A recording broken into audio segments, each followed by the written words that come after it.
Ahmad, who is no more with us. I would request Mr. Suhas Borkar, Trustee IAC, to conduct the proceedings.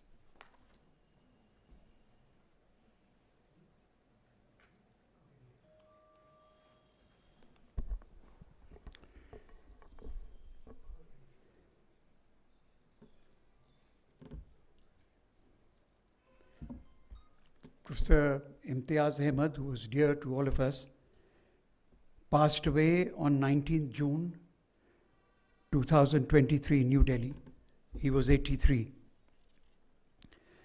Professor Imtiaz Ahmad, former professor of political sociology at Jawaharlal Nehru University, served the university's Center for Political Studies for 30 years, from 1972 to 2002. He was visiting professor at the University of Chicago, the University of Missouri, Institute of Higher Studies in the Social Sciences at Paris, the Institute of Refugee Studies, York University, Canada, University of Sherbrooke, Canada, International University of People's Initiative in Peace, Rovereto, Italy. He was a teacher who became a legend in his lifetime. He was an internationally acclaimed scholar, yet had all the time in the world for his students to mentor and guide them. He was truly an organic intellectual in the Gramscian sense.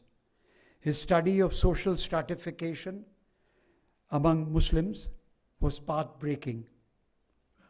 He embraced his credo of secularism, pluralism, and diversity with deep conviction and passion. His credo and his legacy of impactful lectures, insightful writings, and engaging conversations have become an anchor for the legion of students all over the world. Professor Imtiaz Ahmad became a member of the India International Center in 1985 and actively participated and also spoke at the center's discussions, seminars, and conferences for long years. We are gathered here to pay tribute. So I would like Shubhendu Ghosh now to come and recite from Fez to begin the proceedings. Shubhendu.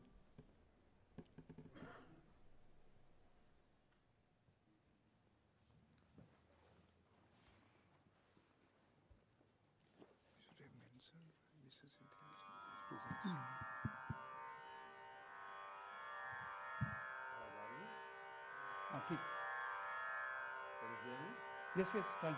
Go ahead.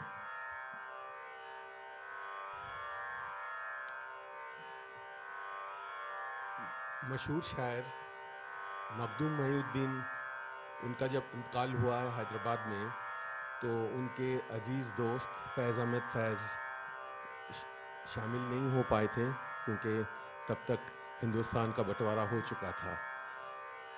बाद में फैज़ साहब जब Moscow पहुँचे तो मखदूम साहब की याद में एक सोज़ उन्होंने लिखा है। मैं उसी कविता, उसी सोज़ को प्रोफेसर इम्तियाज़ अहमद के लिए पेश करता हूँ।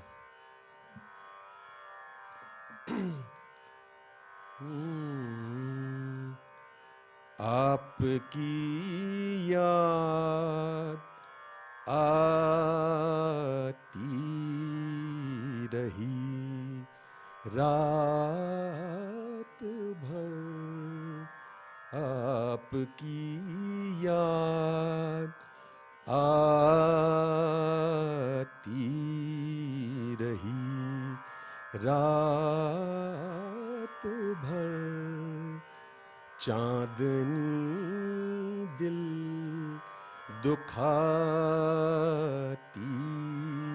रही रात भर, आपकी याद आती रही। गाह जलती हुई, गाह बुझती हुई, गाह जलती हुई, गाह बुझती हुई,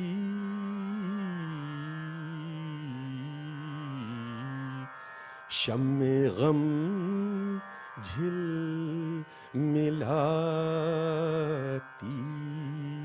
रही रात भर, शम्मे गम झिल मिलाती रही रात भर, आपकी याद आती रही। एक तमन्ना से दिल बहलता रहा,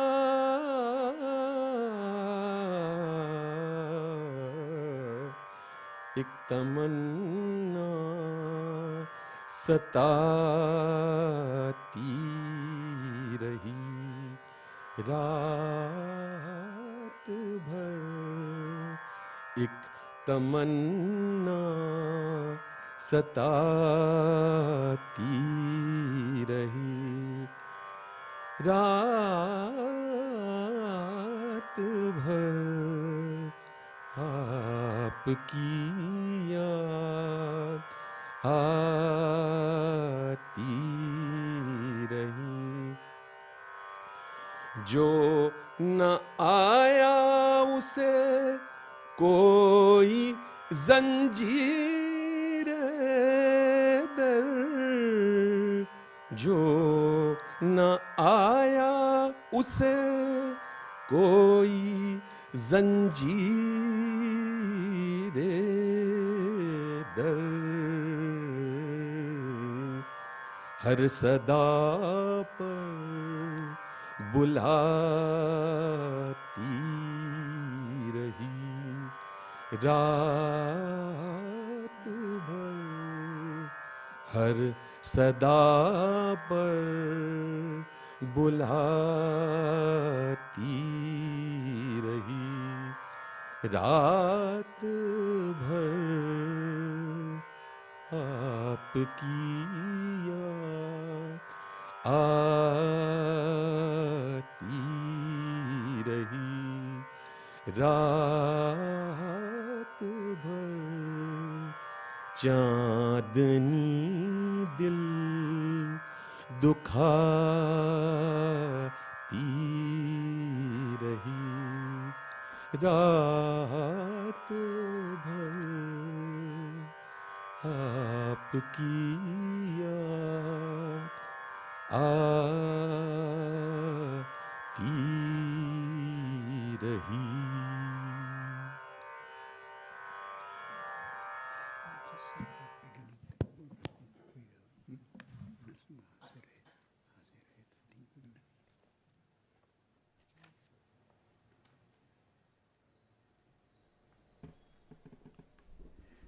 When we were all gathered on the 19th night at the graveyard, when Professor Ahmad was being buried, so the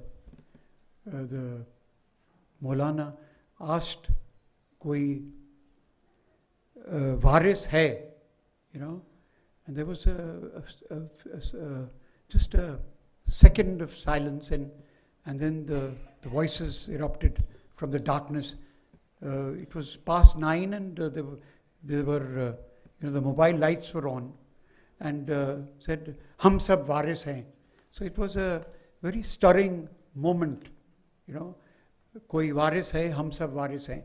So the last journey of Professor Imtiaz Ahmad was indeed very touching. Now I would request Prabhat Patnaik to come and say a few words.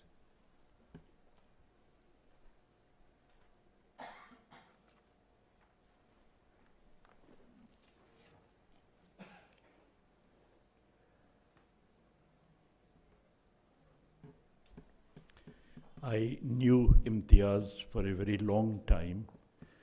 In the early 1960s, when the Delhi School of Economics and its twin institution, the Institute of Economic Growth, were establishing themselves as premier institutions in social sciences, there were a brilliant group of research students. Imtiaz was one of them. Many of them would actually congregate in the Delhi School of Economics cafe, and I was an undergraduate, and we would go along sometimes to the cafe and watch this group of research students who were actually quite well known to everybody. After some years, when I came back to India and joined Jawaharlal Nehru University, I found that Imtiaz had already joined before me.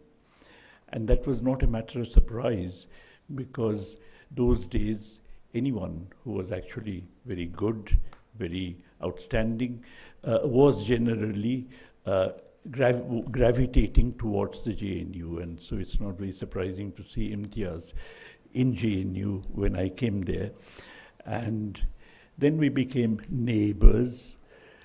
Our children were in fact going to the same school. We would be meeting every morning at the bus stand. And as a result, we developed a close personal relationship. Of course, Imtiaz's work, as already has been mentioned, was quite outstanding.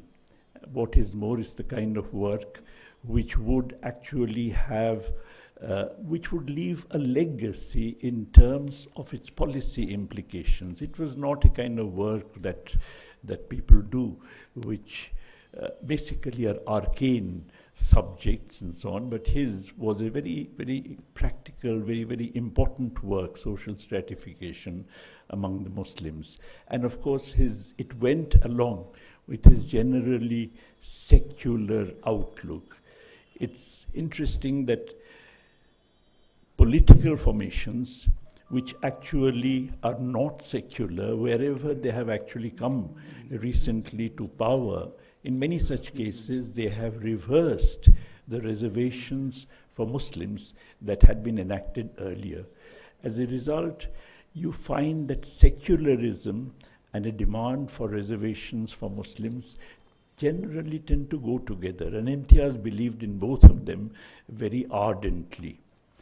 Even more than his academic work, however, I respect him for a remarkable characteristic of his, which is the fact that he, for reasons which most people would know, really had a conflict with the leadership of the Center for Political Studies at the time, because of which he was isolated, and must have been an intensely painful period for him. And there was a court case and so on. But throughout this, he stuck it out.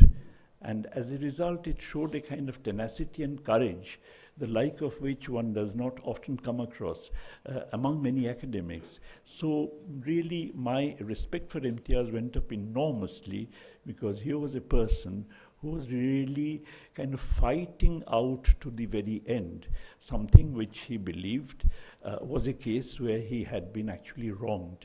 So my memory of Imtiaz would always be of that, the enduring memory would be of a person who was an outstanding, courageous intellectual. Thank you. Ashish Nandi.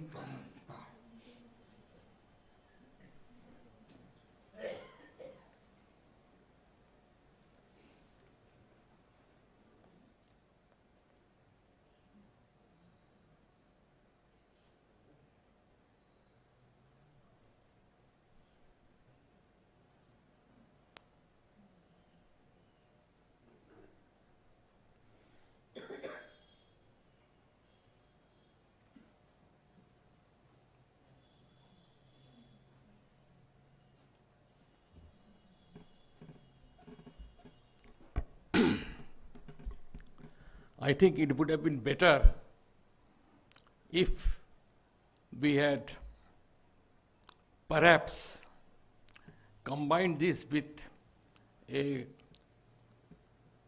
conference or even a seminar on Imtiaz's work. I knew him for something like 40 years, probably a little more than that. And I also knew that he has the courage of convictions. And many of the works he did will survive much better than many of his critics think that they would.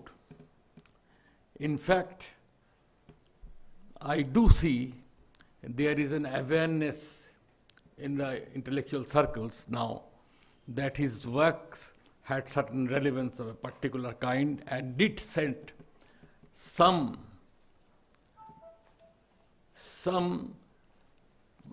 at least did identify some pathways to a new way of looking at Muslim community, which he thought, and particularly those communities which he thought were bridge communities between Islamic communities and Hindu communities, or for that matter, various other kinds of communities.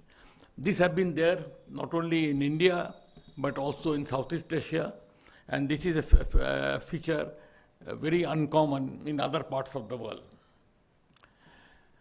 Unfortunately,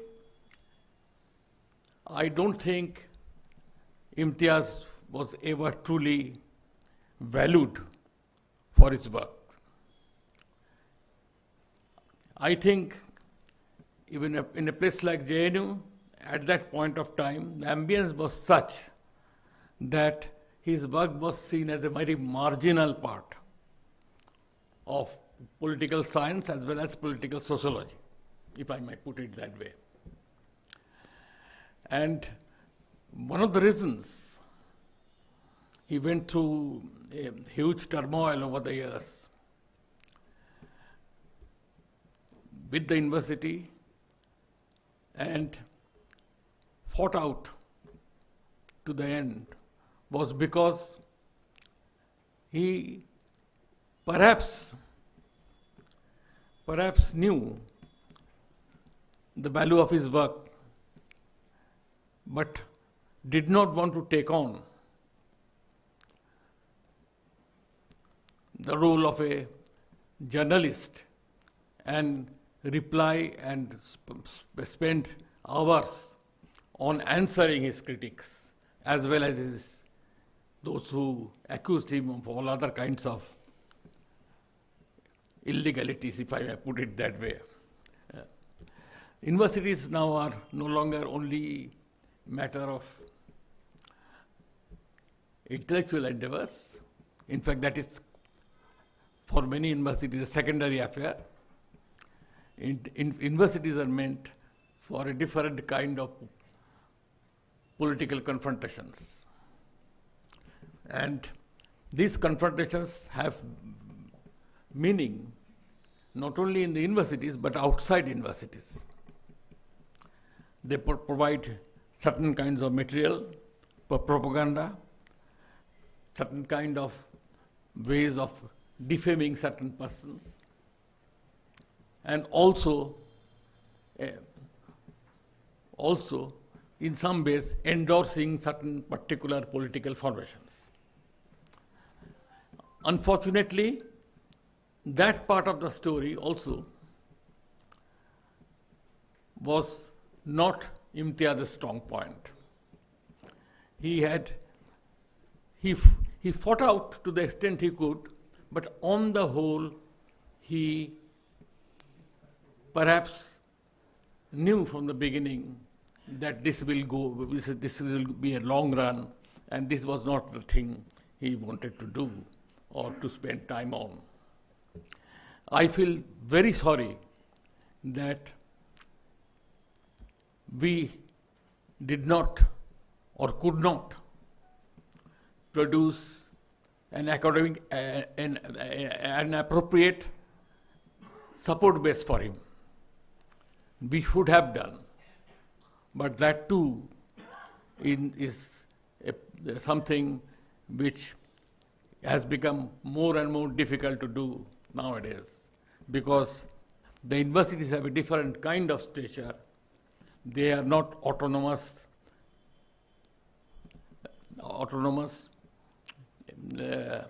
institutions where ideas, competing or otherwise, ideas are exchanged or debated. Universities are also have now a part of the political process and is increasingly a secondary,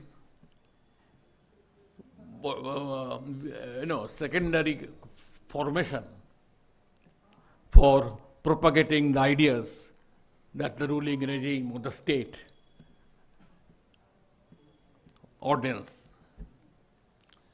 And Imtiaz, to some extent, was a victim of it too. And I feel that in failing to provide him a proper support base, we have failed in our duty in some ways. And that is why I feel that we will have to organize some way, perhaps a collected work, not of his only his, but what you might call a presentation for him, a posthumous presentation or discussion or debate on his work is called for. I think I will stop there. Balveer Arora.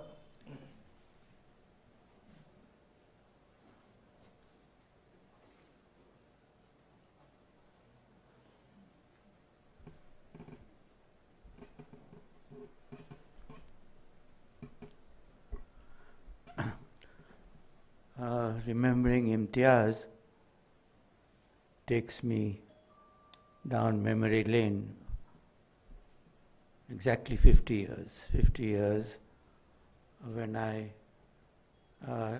like Prabhat, joined JNU and joined the CPS, the Center for Political Studies, and Imtiaz was already there. And so one day in the corridor, he turned to me and said, "Janab, आप France से लौटे हैं, वहाँ पे एक madam violet graph हैं, उनको जानते हैं?" Violette Graf had worked on Muslims and had been in touch with Imtiaz. And so I said, yes, उन दिनों फ्रांस में 2-4 लोग थे जो हिंदुस्तान पे काम करते थे, तो she was one of them, I knew her. And then from there began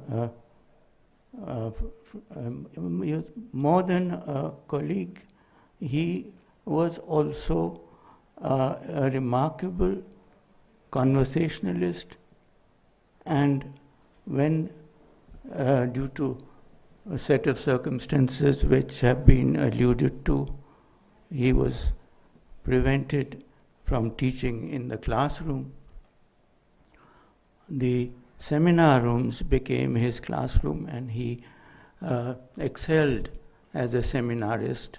He excelled in raising the most important issues that confronted us at that time.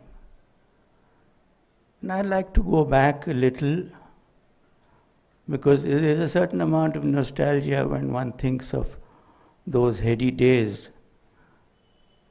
joining a university named after the author of Discovery of India and Glimpses of World History, and where the planning that had gone into the Center for Political Studies, I think Rajni Kothari was part of the planning group, insisted that interdisciplinarity was not just between centers. Different disciplines were to be implanted in centers of study, and we were not departments, we were centers focused around thematics.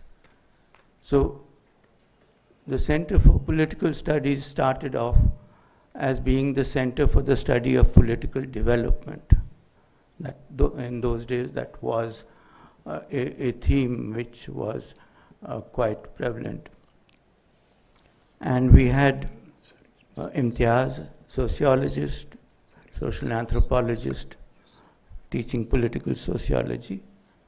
We had Krishna Bhardwaj, economist, also there, but then she moved to the economic center.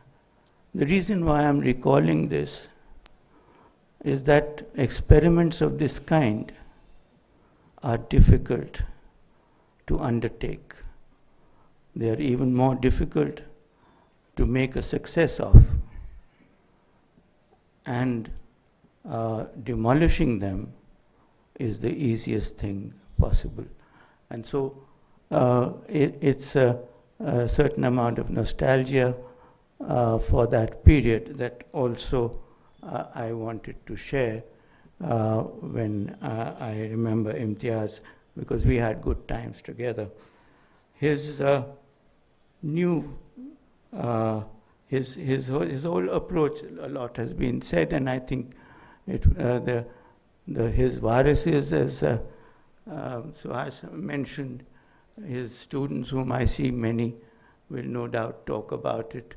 His body of work, and I share Ashish Das' thing that we should also remember him for the kind of work that he generated, not just his own, but his students. There's a substantial number of students who are here, I recognize them, who he inspired, and he their contributions also can be brought into it. His lasting contribution to the field of political sociology is something, but I would like to recall, to end, a personal anecdote. He had retired, I was just reminded, in 2002.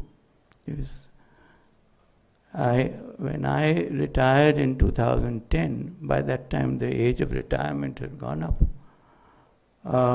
and set up the Center for Multi-Level Federalism at the Institute of Social Sciences. One of the first persons I turned to was Imtiaz. I said, "Aap aaiye, and I want you to conceptually link two very important concepts which are closely related. There is a symbiotic relationship, and yet at times there seems to be a tension. And those two concepts were multiculturalism and federalism. And I think during that hour that he spent with us in 2012, therefore 10 years after his retirement, we really saw insights and flashes of brilliance which we had become used to when we happened to attend seminars where he was present. So I'd like to remember him on those terms, someone who was extremely easy to get on with, a good friend, tenacious, courage of conviction, and I think we have a lot to learn from his example. Thank you. Zoya Hassan.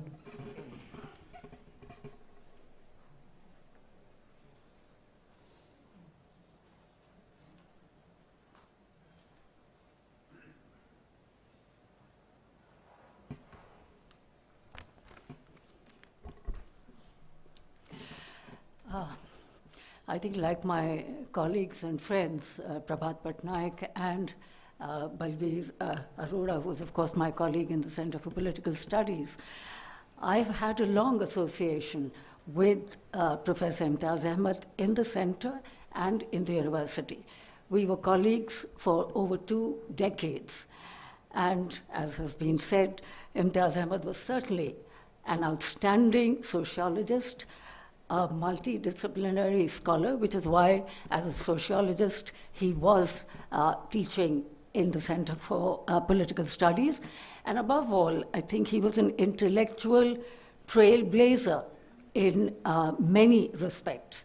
And I think Imtiaz was known for his liberal, unconventional, and innovative thinking on issues concerning Muslims, but much beyond that, on communal politics, on ethnic conflict, social movements, and so on. And he was actively involved in responding to issues concerning Muslims, and again, not just Muslims, other marginalized communities as well. And as my colleagues have noted, he frequently took bold and unconventional positions and vigorously argued and fought for these positions. And he made interventions on major public issues and took a very strong stand on the issues concerning the working of the Center for Political Studies and JNU. And of course, again, I think the Center for Political Studies treated him unfairly. But the point is that, and he was, as I think is well known, was under suspension for many years. But he fought the suspension. It's not as though he just took it lying down. He fought and fought very hard, and in the end, he prevailed. So I think remembering him is actually a tribute to his courage of conviction and to the courage with which he fought the powers that be in the university at that time. And during this long period of suspension, he of course continued to work, he continued to publish, and I think he evinced during this period in particular a very keen interest in various social movements and provided advice to them as a friend and supporter. One hears from activists in social movements that he was associated with, that he was really like a philosopher, friend, and guide to them. Now, Imtiaz Ahmad has done seminal work on the sociology of Muslims in India. His pioneering work is on social stratification, notably on caste among Muslims, and this work was ahead of its times. He edited 4 volumes which dealt with 4 different aspects of the Muslim community, centered on the question of stratification, religion and ritual, family and marriage, and modernization and social change among Muslims. Of these 4 volumes, the ones on caste and modernization and social change were particularly interesting, illuminating, one might even say path-breaking. He did break new ground by pointing out the existence of caste among Muslims, which demonstrated that social differentiation among them was no different from Hindus. This was significant, empirically grounded insight, because when these volumes were published in the 1970s, it was commonplace to assume that Muslims constituted a monolithic and homogeneous community. Imtiaz Ahmad was quite emphatic that Muslims cannot be viewed as a monolithic community. Now, this marked an advance because for the first time, the impact of caste on Muslims was systematically studied by him and his collaborators in this project. But what Imtiaz Ahmad had done in these 4 edited volumes, he was the editor of those volumes, his introductions, for example, basically etched out the broad contours of how caste defines social relationships among Muslims. There was, of course, much work that needed to be done after that, and indeed has been done on those issues by many others. Arguably, as I think Prabhat pointed out, his work was a precursor to the contemporary politics of Pasmanda Muslims, which has acquired a new significance in the changing context of Indian politics, particularly the new emphasis on Pasmanda Muslims by OBC Muslims and by others as well, and by political parties too. I think his work, I found, although that was not something that he took up directly, but I think his work also points to the possibility of reservations for Dalit Muslims and Dalit Christians, which, as we know, is under discussion and has been under discussion and consideration for decades, really. Now, this demand for reservations for Dalit Christians and Dalit Muslims has made no tangible progress, as it faces huge opposition from various quarters, even though there are good reasons and justifications for granting reservations to these two groups, that is, Dalit Christians and Muslims. And I think, in a way, many of us who appreciate Imtiaz's work, I think would do well to really extend support to this extremely important demand for the recognition of Dalit Muslims and Dalit Christians as scheduled castes, and therefore granting them reservations. Now, again, as has been noted by previous speakers, Imtiaz was a staunch secularist, but cast in a slightly different mold from the way in which we think of secularism and secularists. He was a believer in pluralism and India's composite culture. He went on to do considerable work on Islam in India, or rather on the specificities of Islam in the Indian context and how it was so profoundly influenced by the history, society and culture of India. The Indianness of Islam was a central thread running through Imtiaz's writings. Importantly, I think his work emphasized the distinct difference between textual religion and the way religion is lived and practiced in everyday life. In other words, the lived life of Muslims was not an exception to this basic social fact. Finally, I think, as Balveer mentioned, Imtiaz and all of us who have had the privilege of listening to Imtiaz in seminars would remember that Imtiaz was a great public speaker and an incisive seminarist whose sharp interventions in seminars at times raised new questions on social research and opened up, so to speak, new issues and areas of social research. So Imtiaz will be long remembered for the detailed exploration of the sociological aspects of Muslim life in India by bringing a more empirical focus on the study of Muslims and for opening up, above all, the caste question among Muslims, which, of course, even today is a live issue and an issue under great debate. Thank you. Vineet Narayan.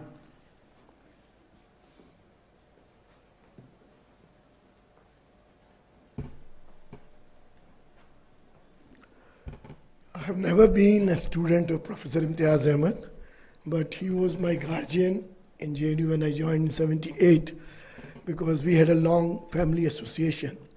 And everybody else has talked about his academic contribution. In a lighter vein, I would like to talk about his personality. He was, despite the trauma he faced within the department and in his personal life, he remained cool and calm and very positive. And I want to narrate a few incidents which will amuse you. For example, once I and he went to Munirka market to pick up some eggs from the shop. And in his typical style, he asked the shopkeeper, "Suna hai aap ande bahut achhe dete hain." And that shopkeeper got irritated. "Ye aap kya baat kar rahe hain?" Sab log hasne lage wahan pe, dual bhi. एक बार स्वामीनाथन का एक seminar था, उसमें 3-4 activist मेरे साथ दिल्ली आए थे और हम लोग इम्तियाज साहब के घर में ही ठहरे हुए थे। तो घर की चाबी खो गई, सेमिनार के लिए लेट हो रहे हैं, अब सब लोग ढूंढने में लगे हैं चाबी, घर के कोने कोने में, वो भी ढूंढ रहे हैं।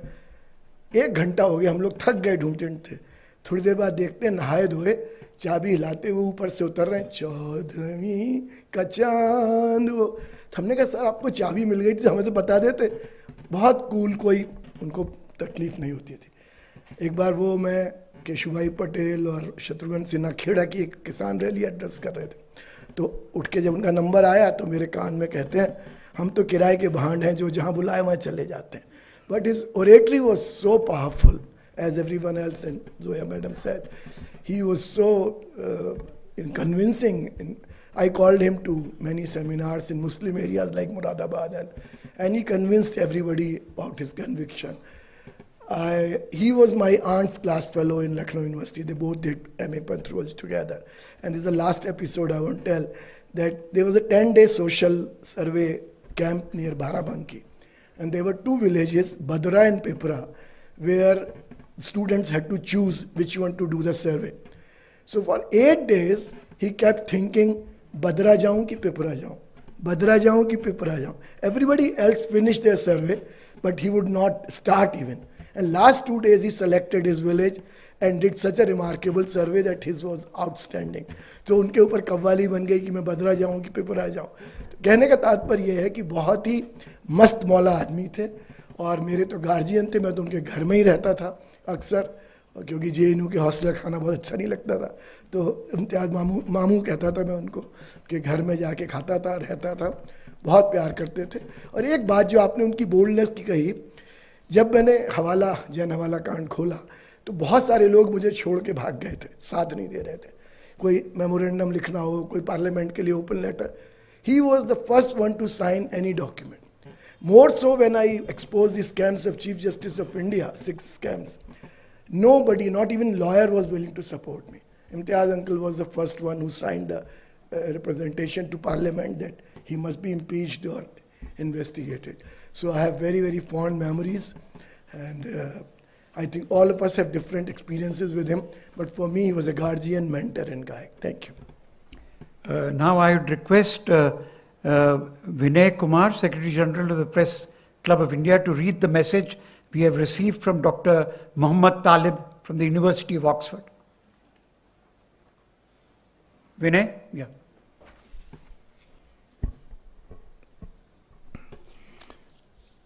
This is a message from Dr. Muhammad Talib, University of Oxford.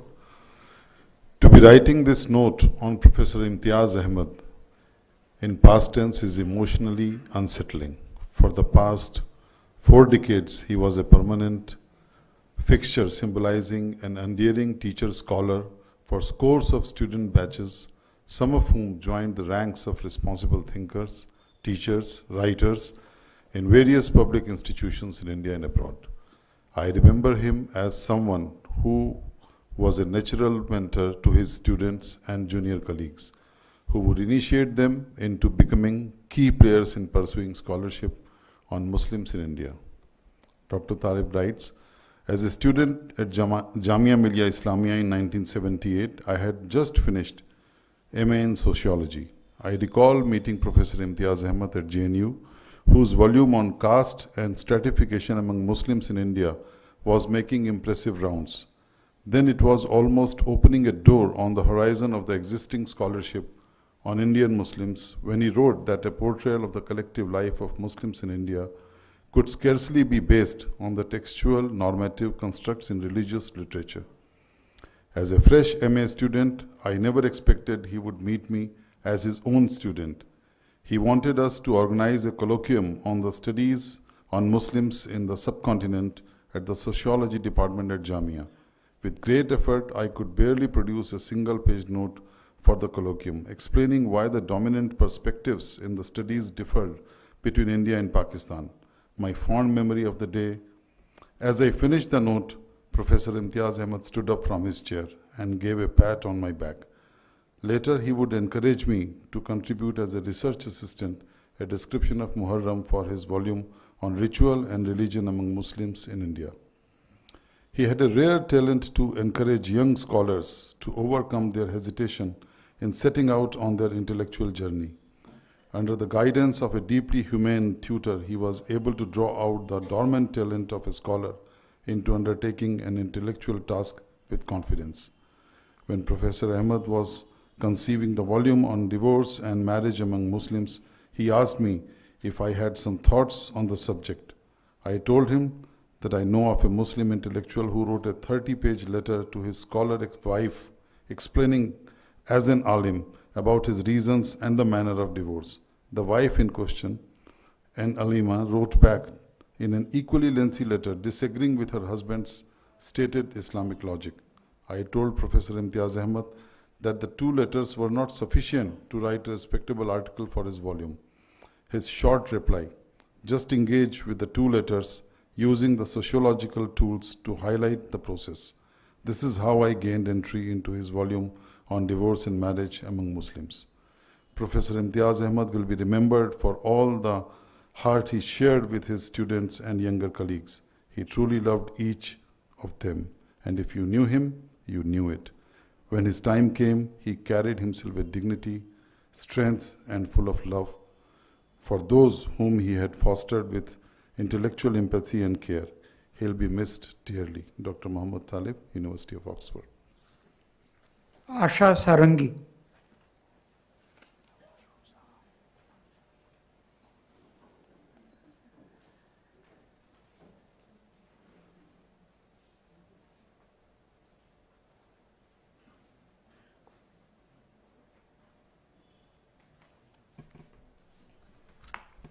Good evening, everyone. Thank you for inviting me. Like everybody else, I have a long memory of Imtiaz sir, of 40 years of my life, ever since I became his student in the Center for Political Studies. So what I have to say today is from a student to his beloved teacher. There's much more to say, but given the paucity of time, maybe I'll just highlight few aspects of his personality that really touched all of us as his students. And I would like to say at the very outset, though he was not my supervisor, but what I learned from him was much more than I could say from supervisor. I would also like to begin by saying that JNU of the years when it was founded in the 1970s and was growing in 80s when I joined was a different place. It was a university which was founded, new public university, founded on the principles of democratic secularism and inclusiveness, which was not experimented elsewhere. The promise of the university and its ideals created the most cherishable virtues like student-teacher symbiotic relationship, a kind of an intellectual habitus, and the shared life and word system, which was not found elsewhere in the country. Therefore, it was not, such an experiment, as Professor Patnaik reminded us, attracted the best of the students and the faculty members who joined its years since the 1970s onwards. Imtiaz sir was one belonging to this generation of scholars, teachers, and human beings who brought in freshness and boldness of ideas into the discipline of political science, among others, in JNU. Imtiaz sir had a persona of his own, with facets of his personality, I would say, incomparable and unparalleled in many ways.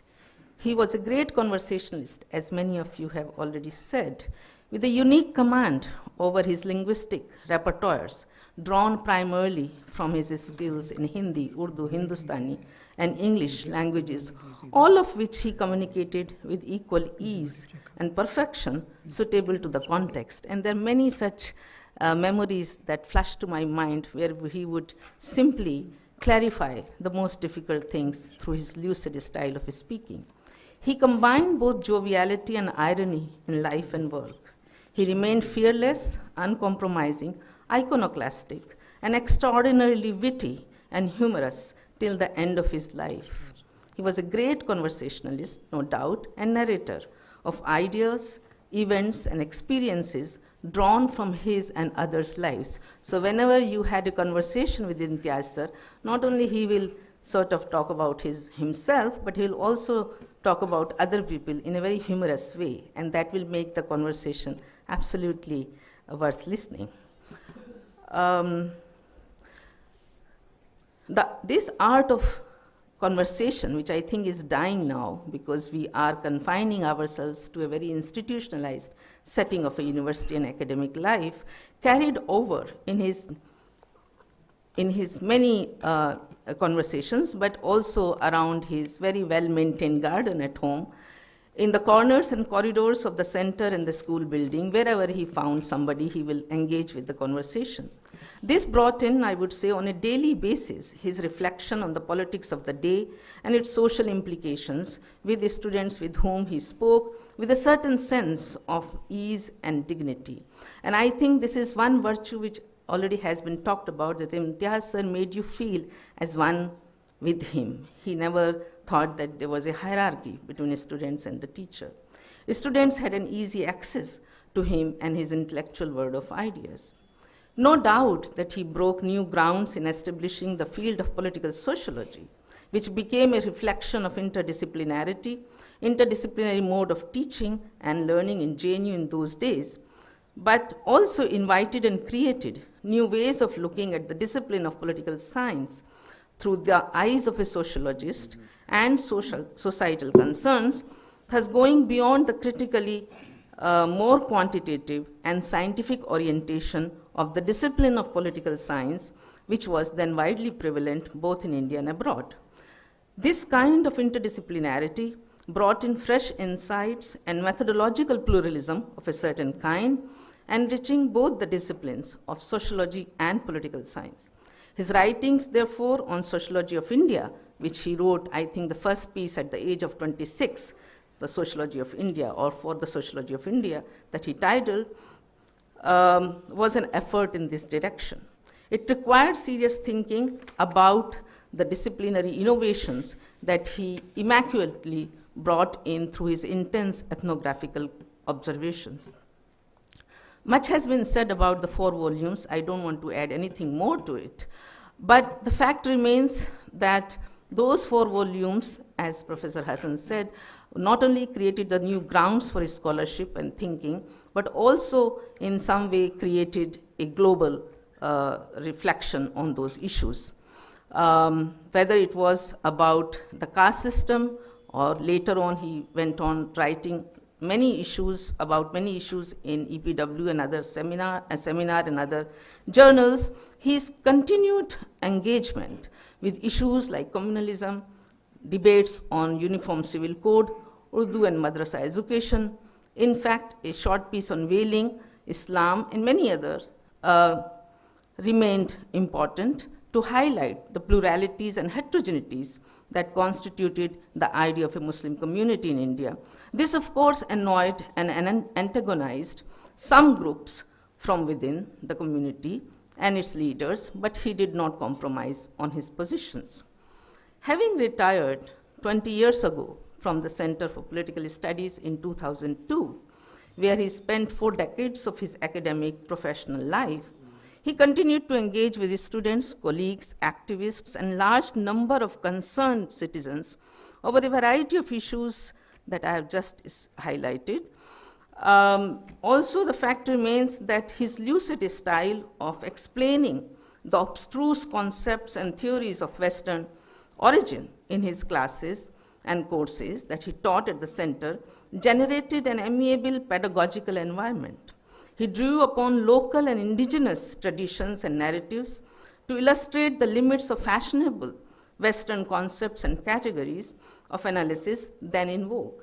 As a teacher par excellence, he knew how to draw upon the local sensibilities for those students who came from far off non-metropolitan and rural areas. And I think this was something very characteristic of Imtiaz sir, that he could connect with his students because he knew the kind of socialization that they were coming from.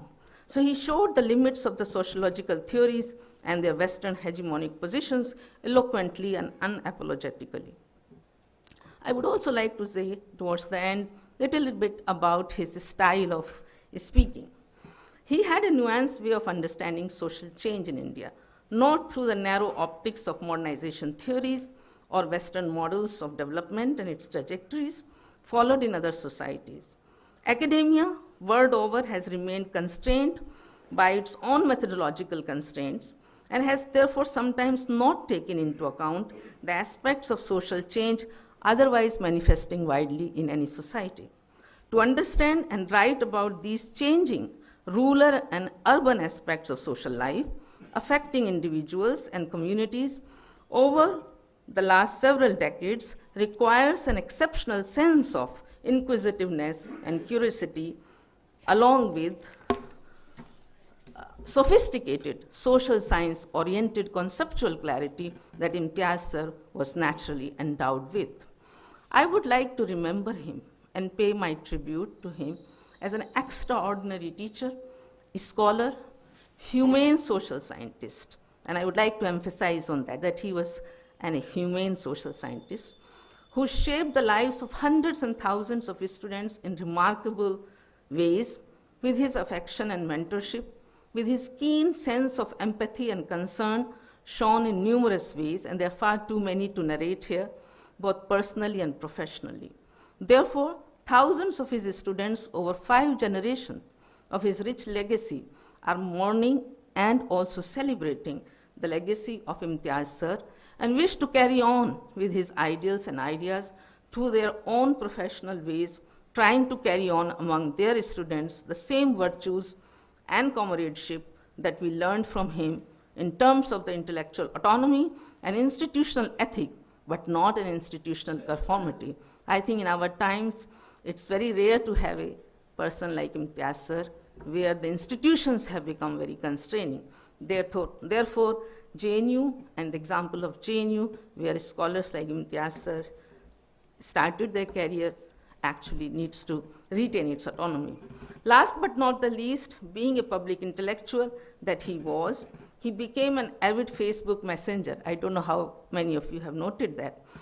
Over the last few years, writing and engaging with issues and ideas of concern and being a digital interlocutor of a serious kind for the posterity and future generation.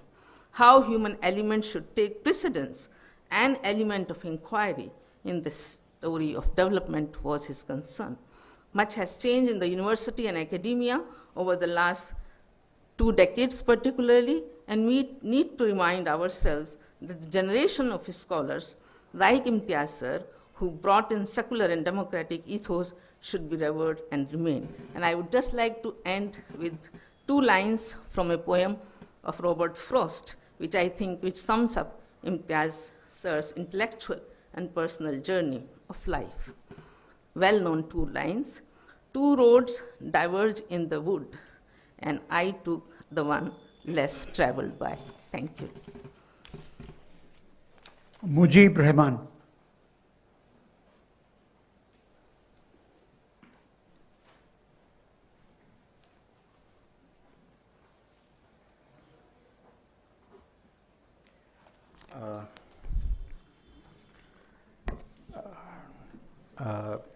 I was neither his student nor I was a student at JNU. I'm basically a product of Delhi University.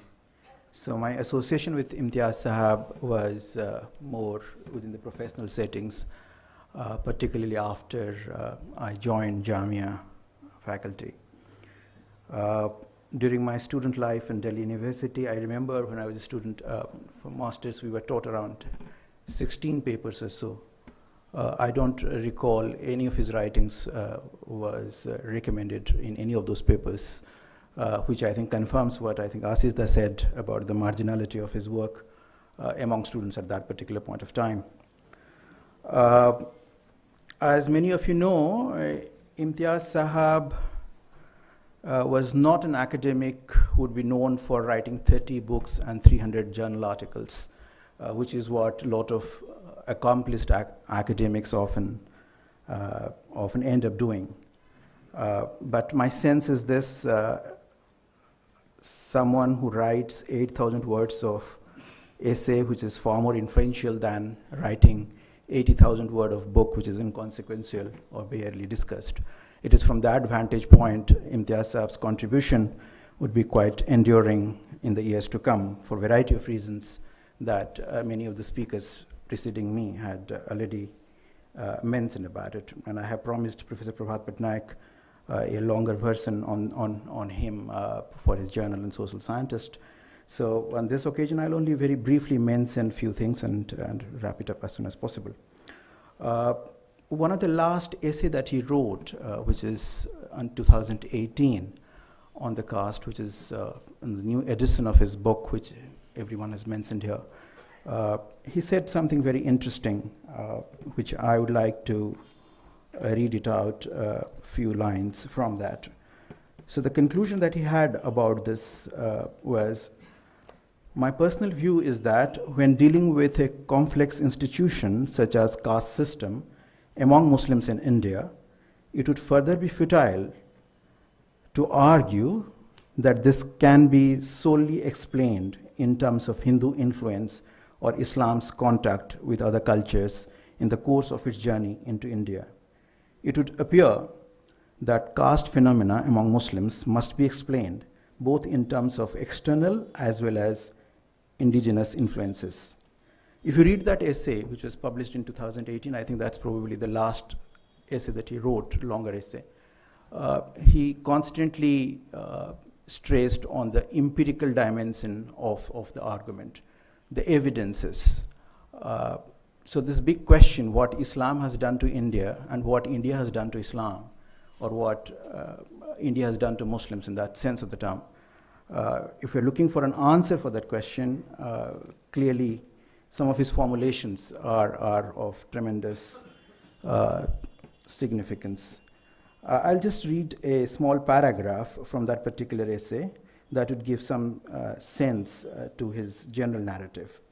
Evidence presented in this book and elsewhere demonstrates that Muslim groups, which are the point of references here, for which the words biradari and jats are commonly used, are local and corporate entities. Even biradaris or jats, such as Sayyid, Sheikh, and Ansari, which are widely dispersed and found in different parts of district, state, or India as a whole, are identified by their affiliation to a particular territory and restrict their marriages to members within that territory.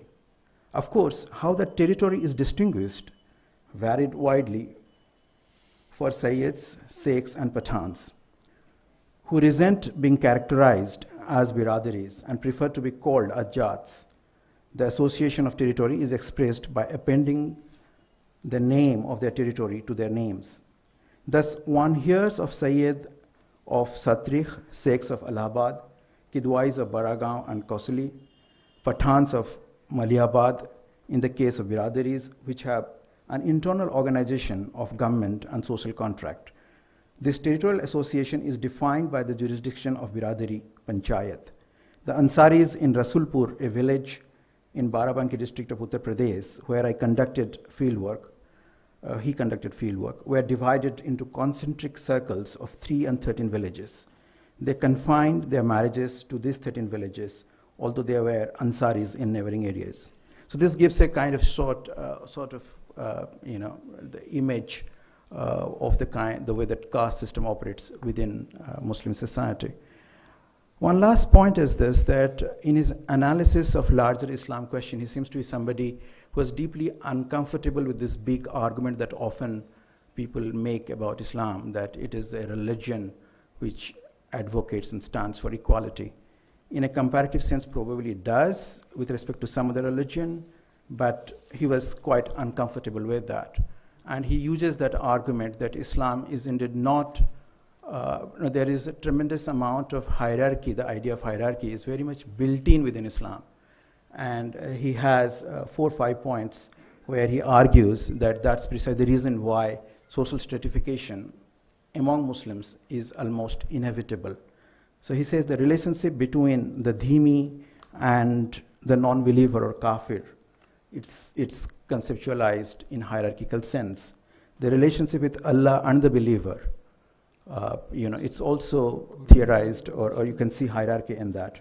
The relationship between wife and the husband, a lot of feminists often argue that Islam is more, is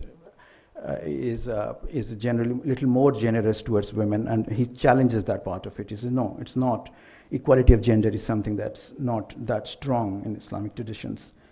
And women is often and always seen as a subordinate to man, although that is not justified in terms of religious duty, but that does stand there. And finally, the whole question of master and slave, the Islam's position with respect to slavery.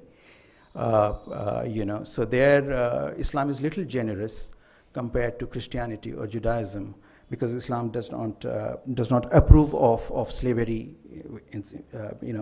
Advocates of liberation of slaves.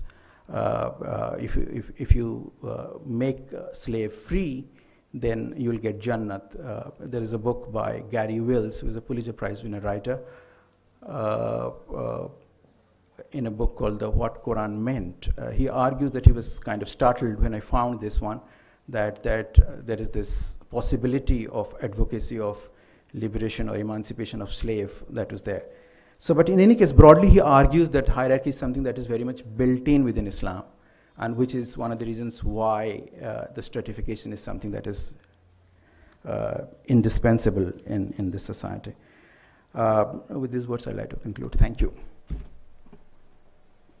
N.R. Mohanty.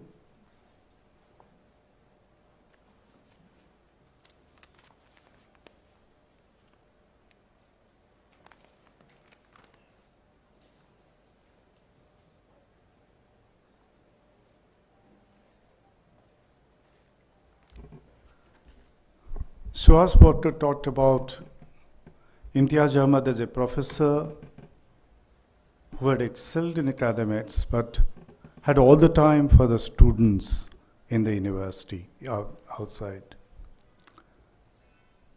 I had a personal experience being a direct student of Professor Imtiaz Ahmad in the Center for Political Studies. We often see in the campus, outside. And it's a historical fact that the more outstanding a professor, the more aloof he or she becomes from students. That's the reality in many of the top Western universities. That's also to a certain extent a reality, that was a lived reality in the JNU campus itself. Some of the professors were extremely outstanding scholars, had a lot of restrictions about students meeting them. Specific time, specific appointments, then only you can meet. Professor Imtiaz Ahmad was an exception. In the classrooms, the discussion used to spill over to the outside, to the corridors, to his room. We used to get into his house and have discussions over cups of tea.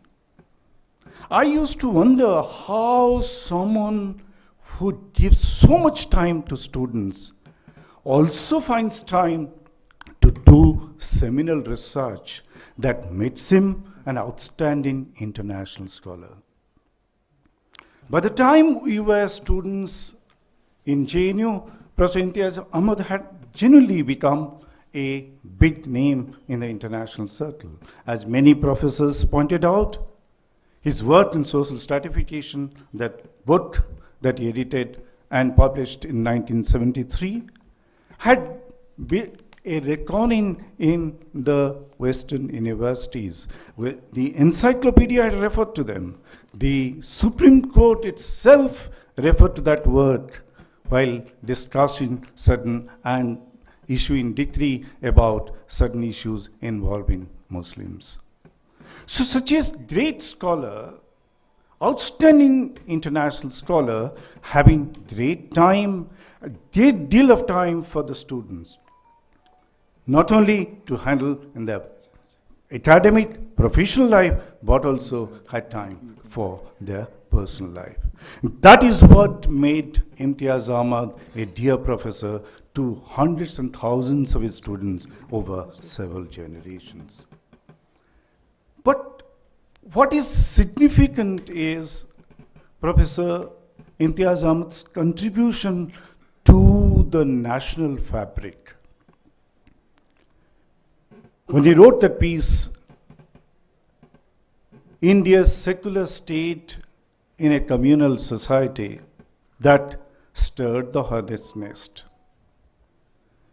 But gradually, as we see, the concepts that he gave, and the concepts were buttressed by ground research, that the religious texts are historical constructs.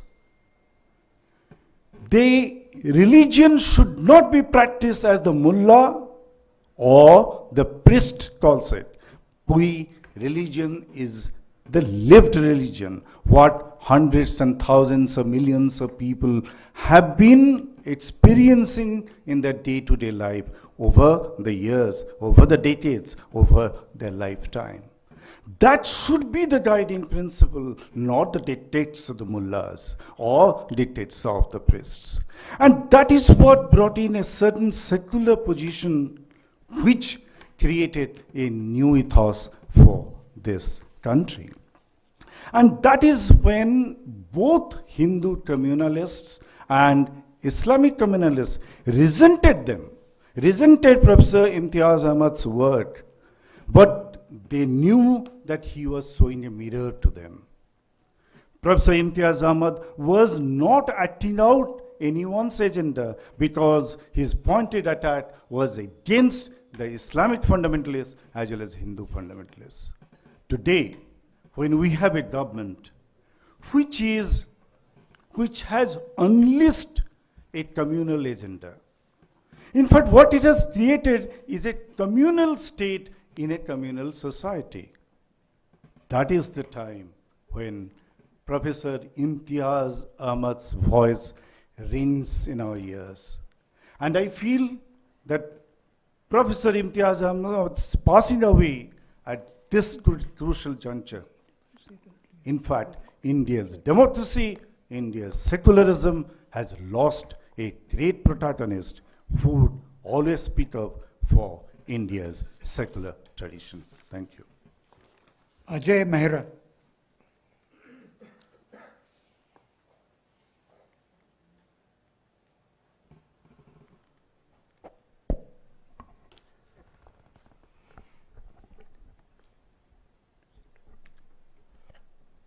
I don't know where to begin. सबसे पहले सभी भाभी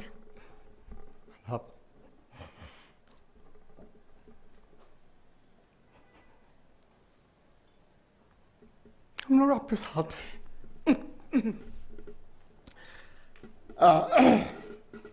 We were.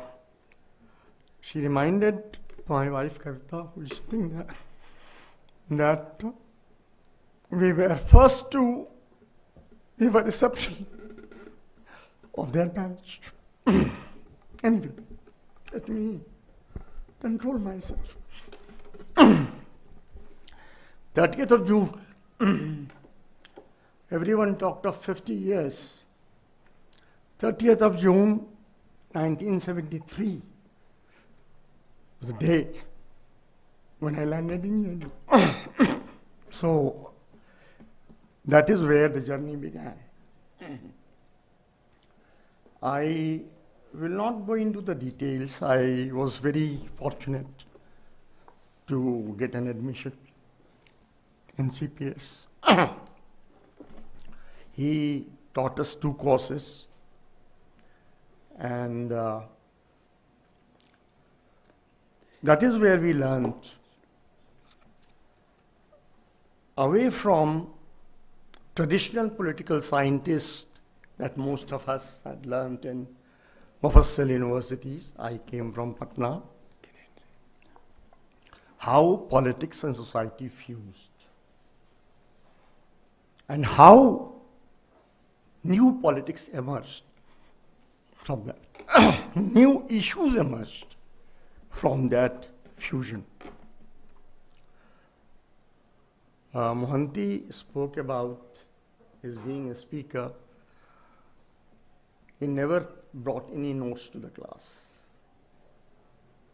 But he was never ever out of context.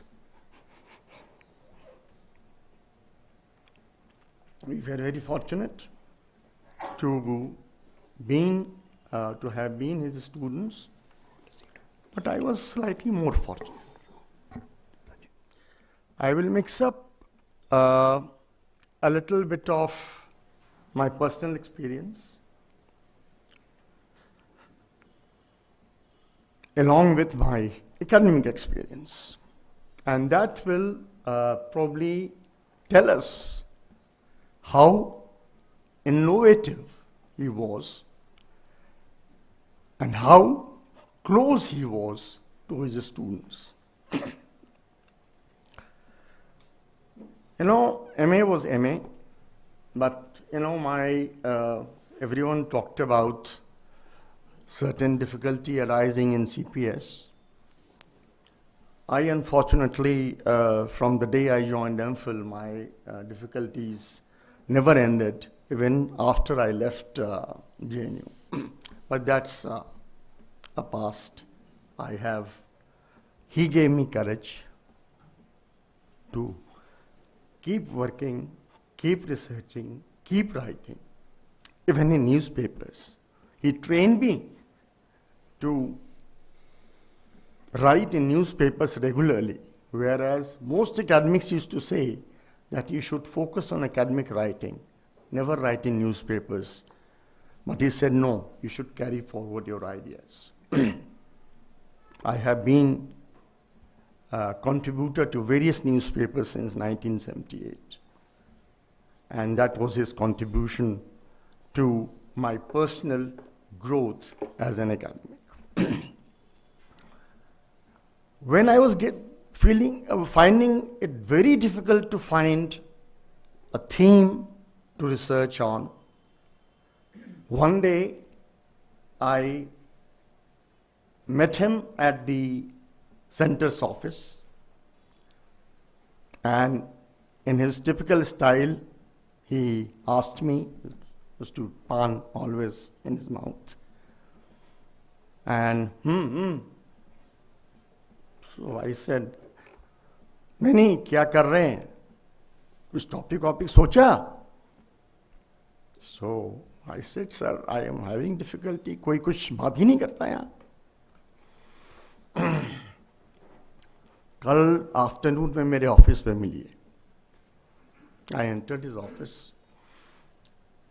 He said, आपने कुछ पंचायती राज पे कुछ synopsis दिया था, वो सब क्या कीजिएगा, कुछ नया सोचिए.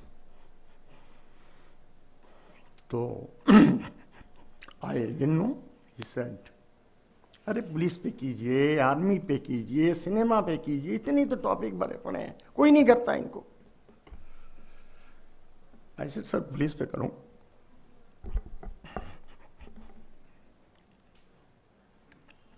My father is a police inspector in Patna.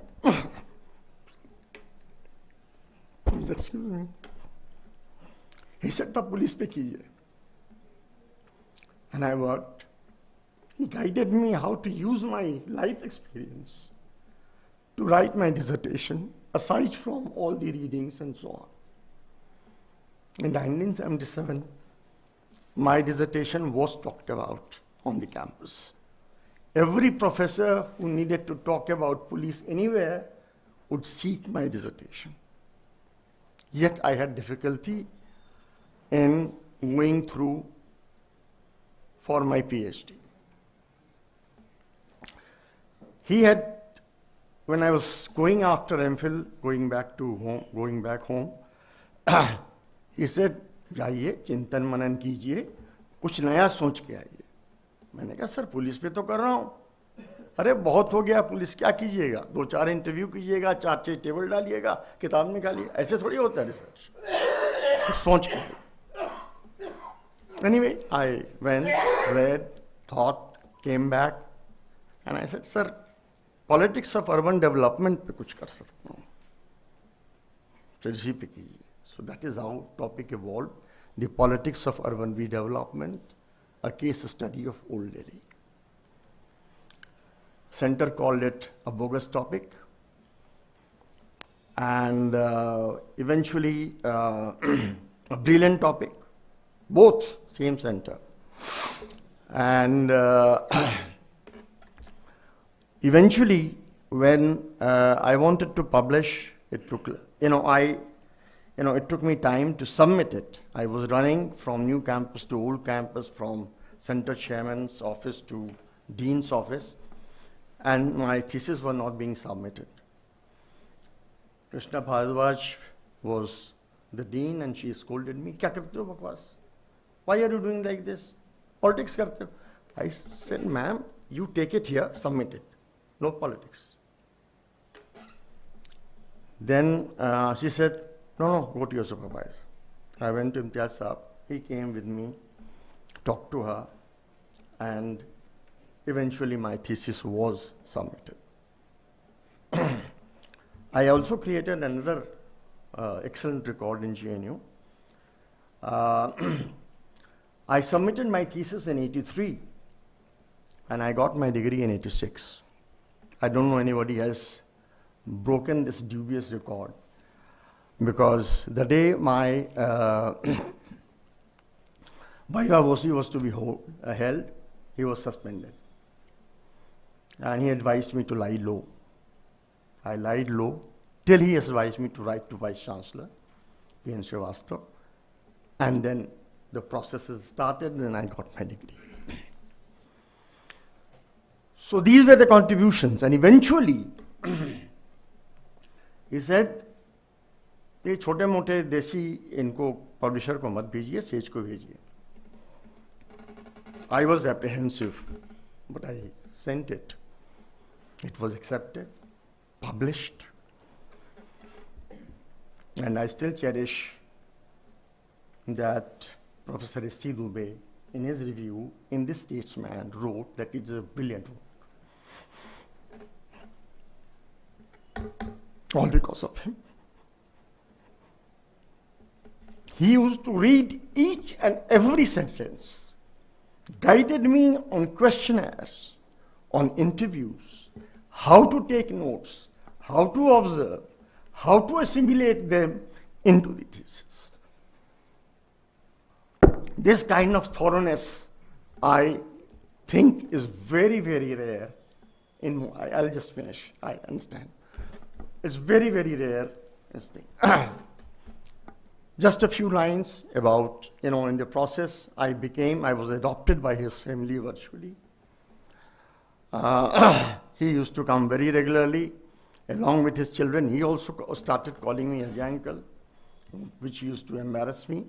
But anyway, I was kind of adopted. And during the days of his loneliness, after, unfortunately, the family broke, he used to come sometimes to CPR while I used to have lunch. He used to come to my flat. I used to live near Saket. Suddenly he would come, and then we would cook together and eat together and discuss so many things. He was a very humane person and very informal. A scholarship everyone has talked about. I am not going to talk about it. It all reflects in my work. It keeps going on. I have not stopped researching. I have not stopped writing. It's all the credit goes to him. So I pay my tributes to him. Hem Borkar.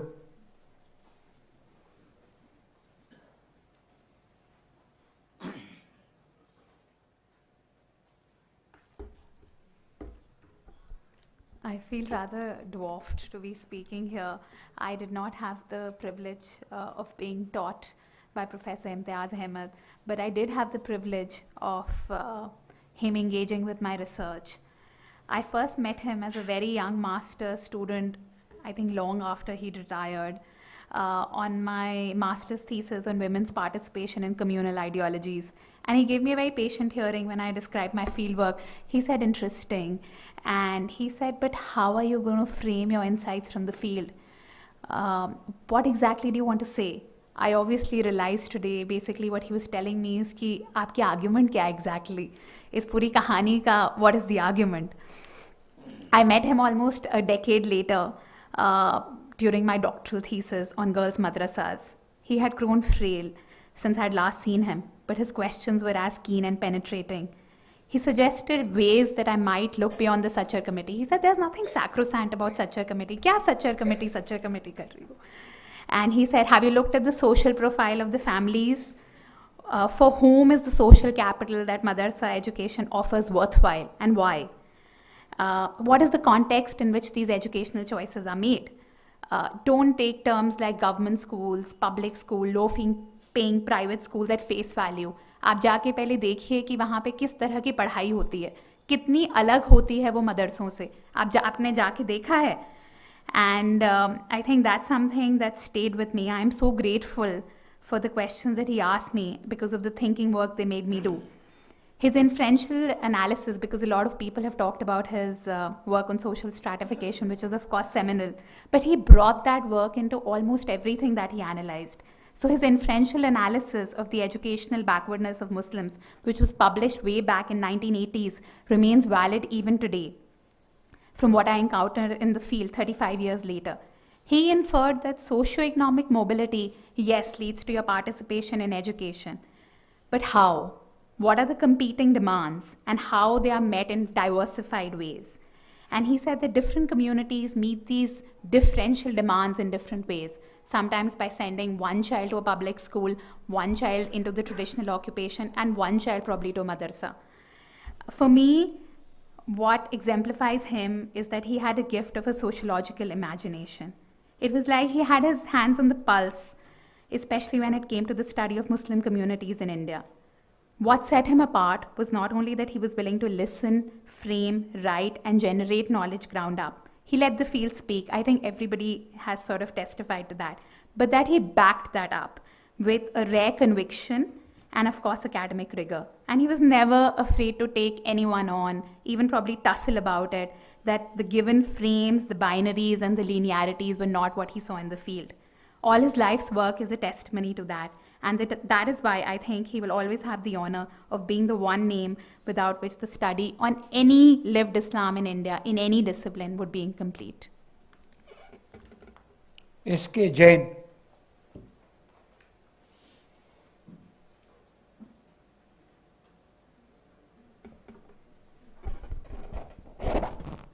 Let me start by saying that we are here to remember Professor Imtiaz as he lived his life, not to condone his death.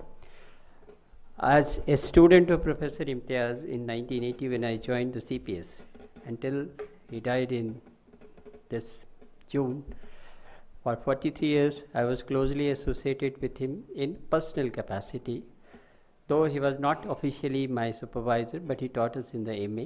Since the days of MA, somehow we got close. Kind of informal thing which we could feel always him. Some sort of outstanding scholars and teachers as we had in JNU, like Professor Monty said. But in elitism, something which also we could see those days among the faculties also. He was the one person we could always distinguish that he is the one who can be accessed. And we all used to, I think most of the students used to have close access to him, and without any hitch we used to go and see him, tell our problems, his issues. Like I also said, initially we had the problems with the languages and all, like we come from different university. He said, you can write, tumko jo jisme likhna hai likh lo, I can check it, lekin bas isse zyada main nahi tumhari kuch help kar sakta. But even that saying was not easy in those days of JNU. I believe there was hardly any teacher who would agree to accept any vernacular language, particularly Hindi, at that point of time. But he was willing to accept it.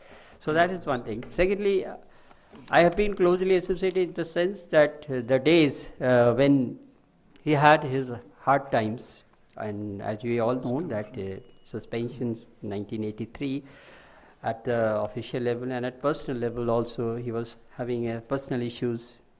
And in those critical days, when he was really going very hard, I feel very lucky that I was close to him in those days more and more. And many of you who have visited those days during his campus, I think you must have seen me. I used to be almost regular to him. Many of my colleagues, my classmate used to say, you are visiting him, you know, he is fighting against university, it may not be good for you, you know, many kinds of things were there. But I said, it doesn't matter, I like him, he likes me, so we go. And that's how I used to be very close to him. After that, he shifted from the campus and he went to his house, he built the house, he took me there.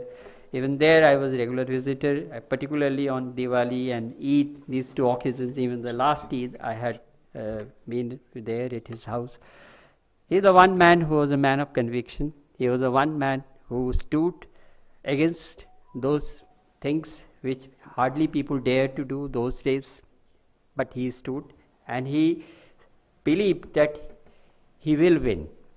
That was the conviction of him. जब भी हम मिलते थे बोलते थे कोई बात नहीं थोड़ा समय लगेगा देखोगे I will win. Or eventually he won the case against the university, he was restored and everything happened. So what I am just saying, I have learned one thing from him. In spite of all the odds in your life, if you can stand, and you can stand alone even, you can survive, you can fight back, you can win your battle. And that is what I learned from Professor Imtiaz Ahmad. He was close to me in the sense, personal level, in my personal life. He was closely associated as I was with him. I have seen all those days, hardship days, particularly financial problems. He used to share with me, I used to lend him 100 rupees, even that was the time. So I'm just sharing it, it was a phase of life which he has gone through. I have been part of those days. I am emotional, but I consider that was greatness of Professor Imtiaz, that he survived, he fought back, he won, and he is a scholar, intellectuals, and academic contribution, everybody has spoken, so nothing much, except as a student, I bow my head to that great inspiration, to the soul of Professor Imtiaz, and I pay my tribute to his greatest intellectual contribution. Thank you. Now we come to the last speaker, because time is running out, S.N. Sahu.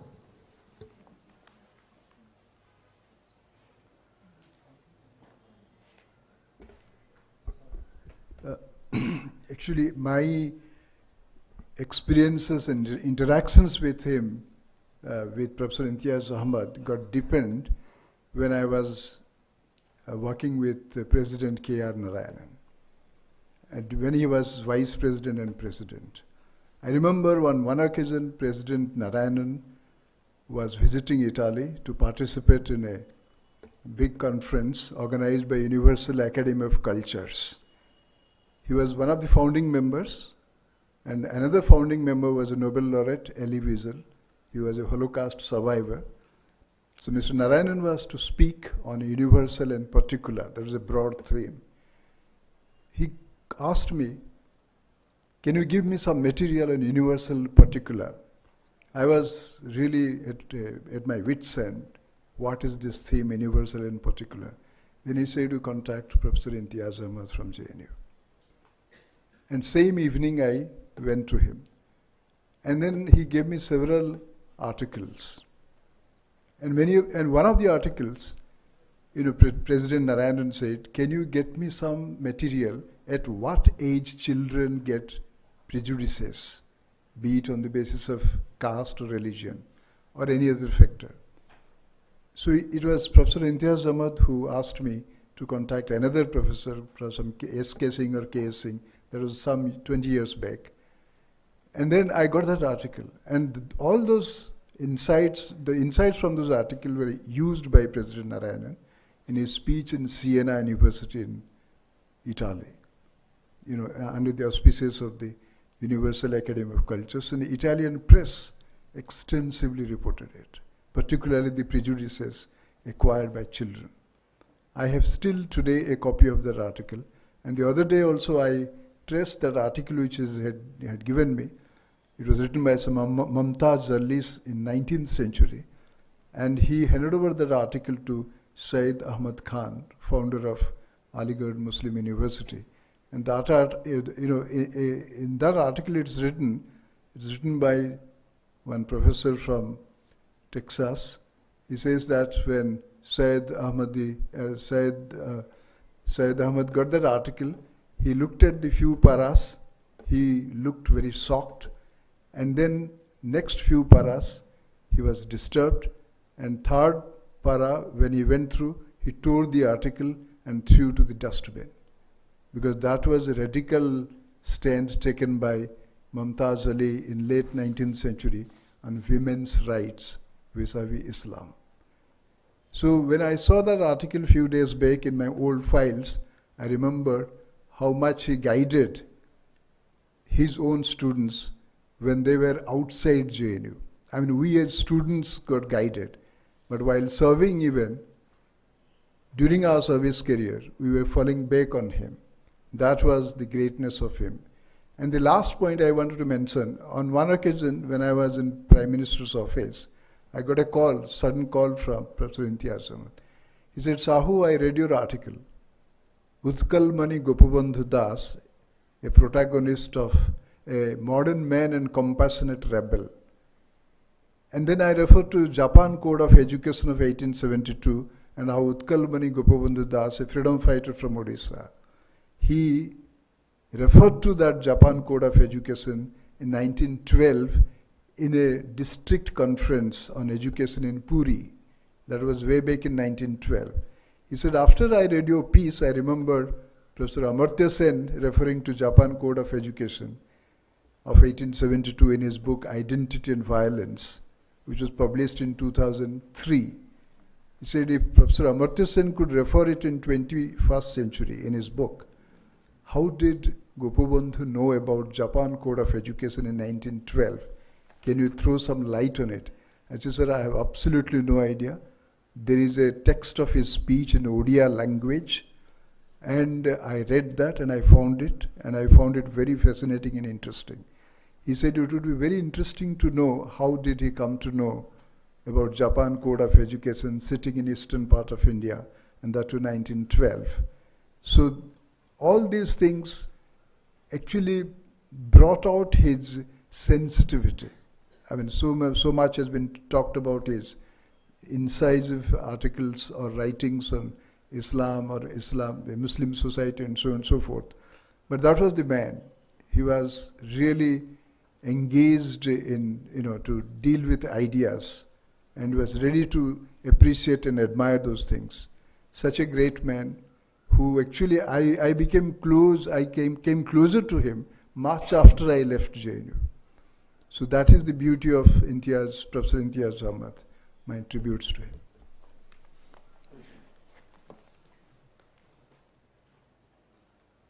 I'm sorry, there would be other speakers who would like to speak, but we're running out of time. And we've carried this program live so that the message can reach out to others across. Just two lines, I would just like to say that Professor Ahmad believed in the democracy of ideas. The Muslim elite disowned him and the Hindu right abused him. But he just went on, and that showed his courage of conviction, as so many have said.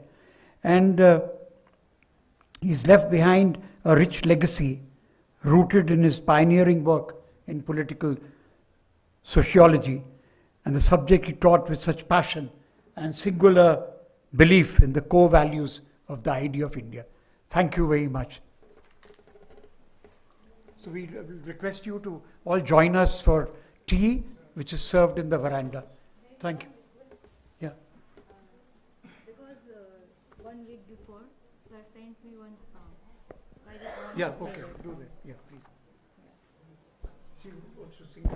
Just for 2 minutes, I want to play a song which he shared with me, and I think that was the last message he wanted to give to all of us, to all the students and all the people who loved him, and maybe he knew about it, that's why he shared it.